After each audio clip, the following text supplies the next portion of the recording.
go to another place here. 64 was a great year, but you talk about the Ford drivers. You talk about you and Junior and Fireball's accident at Charlotte. And y'all had gotten close. Well, I remember Fireball shared with me the fact that he was going to retire at the end of the year. He had not made that announcement publicly, that he was going to become a spokesperson for Falstaff Beer, $50,000 a year, which was a lot of money. And so Junior and I were racing side by side going into turn one. And the bump, I guess, is still there between turns 1 and 2. The bump. Anyway, Junior was on the inside and hit that bump. He hit me and spun me out, and I spun to the inside of the racetrack. Junior spun to the outside. When I hit the wall, burst the gas tank open. As I skidded down the wall, the sparks caught the gas on fire, and so the car was on fire. And then Fireball, in trying to maneuver by, something caused him to spin into me, and his gas tank was open as well. And so all hell had broke loose. There is a tremendous black cloud of smoke. It looks like a gasoline bomb was dropped back there. We landed about 30 feet apart, so I got out of my car and I looked over, and the wheels were still turning on his race car, and it landed on his top, and so I saw him trying to get out, so I ran over and tried to pull him out, and I'll never forget, he had on a pair of suede shoes, and apparently his right foot had got caught in something, and I just jerked him, and it tore the shoe. Just cut it like you cut it with a knife. But he was wearing a custom-made uniform. You know, it had zippers on the sleeves and zippers up the sides, and looked very nice. But you try to tear a thing off in a hurry. I mean, we both got our hands burned from the heat on the zippers.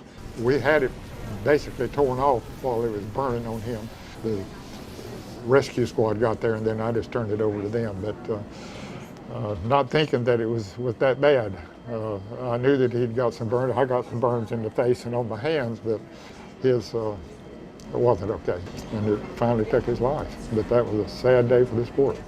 What was it like for you guys, man? Because that footage of that, when you see the plume of we grew up in that area. You grew up in that area when that was a distinct possibility. Yeah. It was hard to understand as a 7 or 8 year old. It really was. What were your feelings that day? Yeah, I think the biggest thing was, I can remember Glenn and I, we were against the fence, just coming off of turn 4. It's where the car was parked, and we were standing against the fence. So, basically we didn't see a lot. We would see Dad come by and, could keep up with things. The next thing we see is this black smoke over on the back straightaway, and we have no idea what's going on. It was one of those things that probably wasn't nearly as long, what seemed like that it was 30 minutes, probably wasn't nearly that long, but just the not knowing part.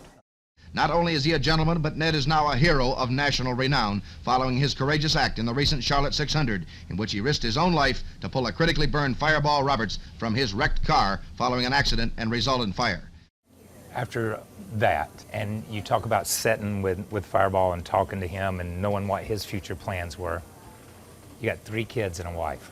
There are times when you have to make a decision as to whether you want to risk your life to maybe win a race. Well, I would have to have my family in mind when I would think about something like this. But I think definitely that most race drivers would put their life before winning a race. Did it ever cross your mind to say, maybe now's the time I need to stop? It did some. It was one of the factors, but it was not a real grinding factor that drove me to make that decision on the day that I did to quit. Yeah. Although we knew going in that there's always that risk. How did you? And this is a part that fascinates me with what we did. How you block that out of your head. That you just put it in your head and say, well, that's always going to happen to somebody else, but never me. Is that the same kind of approach? That's the way people generally look at things. Yeah. It's not going to. Yeah, it happens, but it always happens to somebody else, not me. But I was always a believer that when your time came to go, you was going to go wherever you was at or whatever you were doing. The good Lord was going to call you. Yeah. So let's move to 65. You had a bad wreck at Greenville. That was almost your time. I saw that car and I went, oh my gosh, but you hurt your back. What did they tell you when they got you to the hospital? And then what happened? I'll explain a little bit what happened. We walked back to the pits, and they restarted the race. All of a sudden, I hit the ground. My body wouldn't take it any longer. I didn't have the strength to stand, and so they had to stop the race or bring the caution out so they could get the ambulance down. And I told that ambulance driver when he left, because by that time we'd rounded up Martha and the kids, and I said, I don't want you going over there with the red lights on and the siren screaming. She's going to follow us to the hospital, and I want you to drive 35 miles an hour to the hospital. And so they did. So we got there, and so they did some x-rays, and so I told Martha, I said, if my back is broken and I can't continue to race next week, then I'll quit. And so that young doctor came in the next morning and said this was wrong. Every muscle in my back had been pulled, and 3 cracked vertebrae, one of them still cracked, never did heal. He said, we can fix that. I said, how long are we talking about?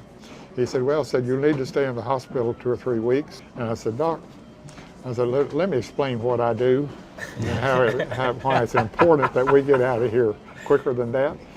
I told him, we're leading the point standings, all depending on me. We couldn't give those points to somebody else. And he understood, and he said, what's the earliest you can get out of here and still do what you need to do? I said, if I can get out of here Wednesday afternoon, we'll be fine. He said, it is not humanly possible for you to walk out of here Wednesday afternoon. And I said, yeah, it is. He said, you presented me with the biggest challenge I've ever had in my life.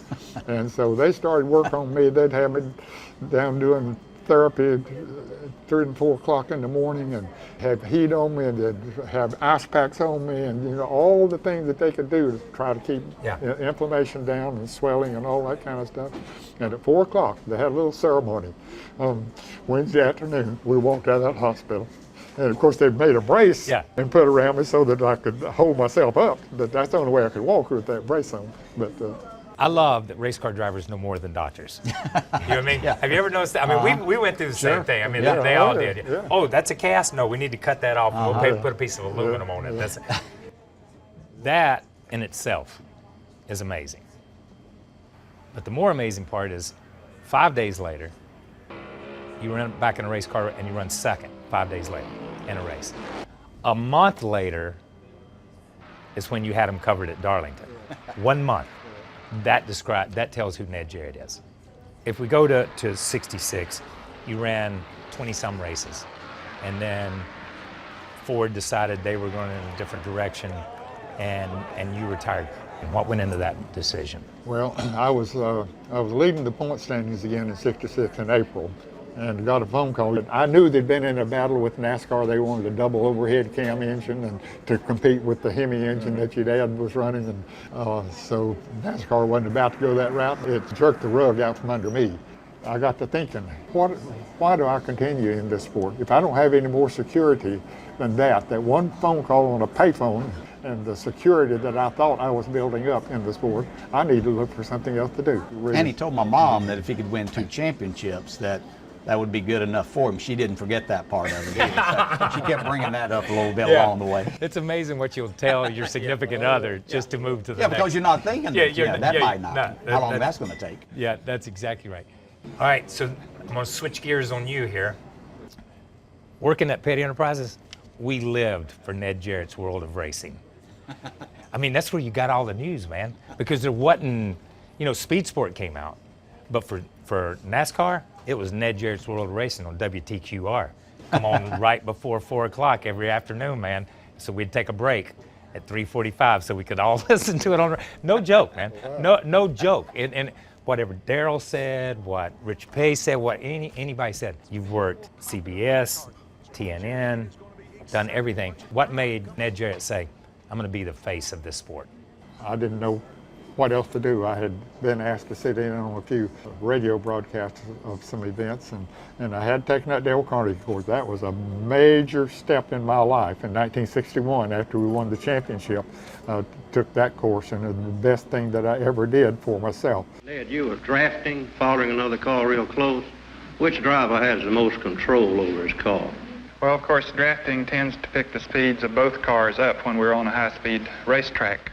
I'm gonna hit one call, and this is what this sport's all about: family.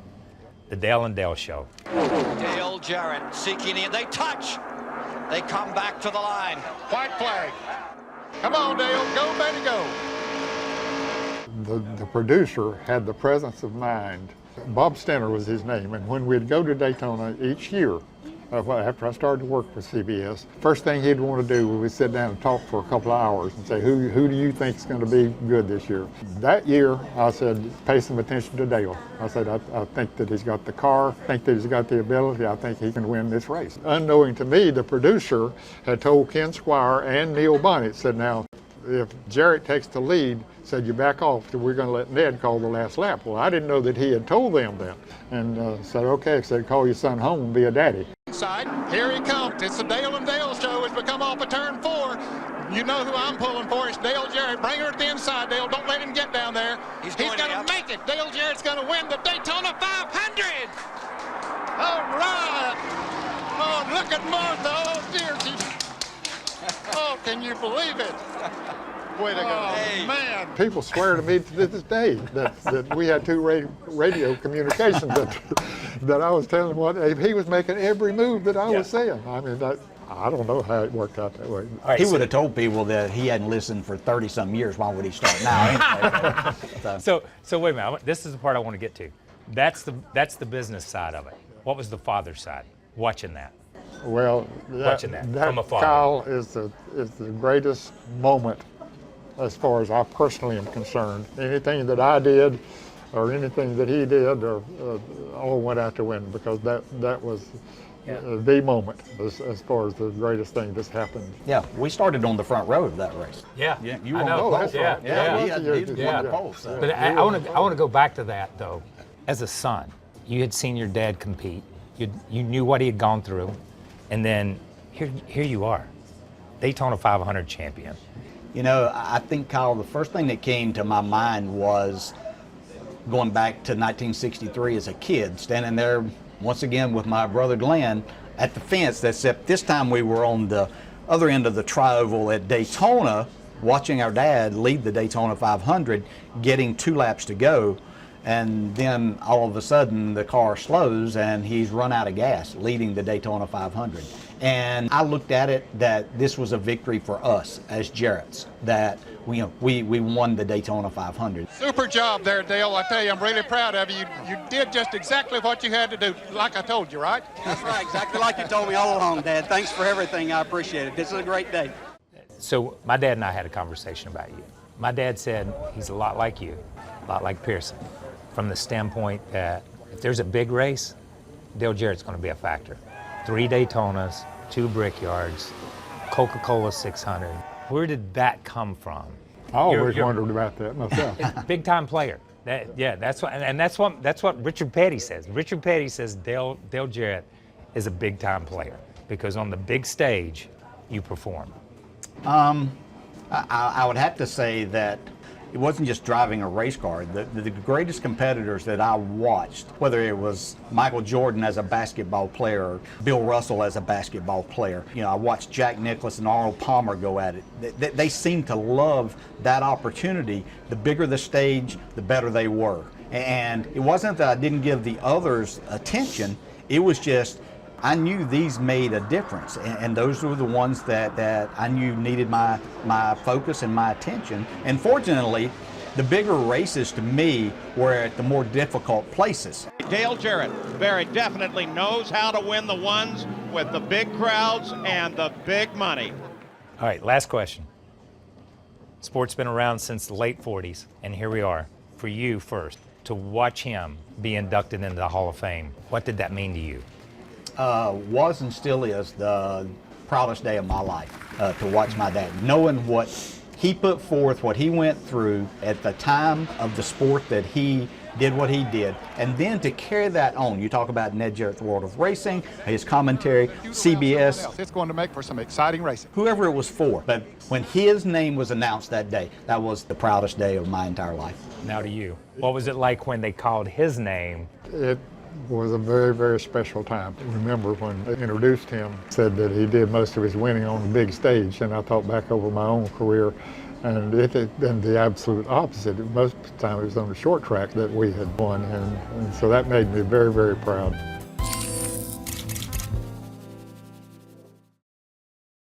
Hey NASCAR fans, thanks for checking out the NBC Sports YouTube channel. Make sure you hit subscribe below for the latest NASCAR news, race highlights, and digital exclusives. Thanks for watching.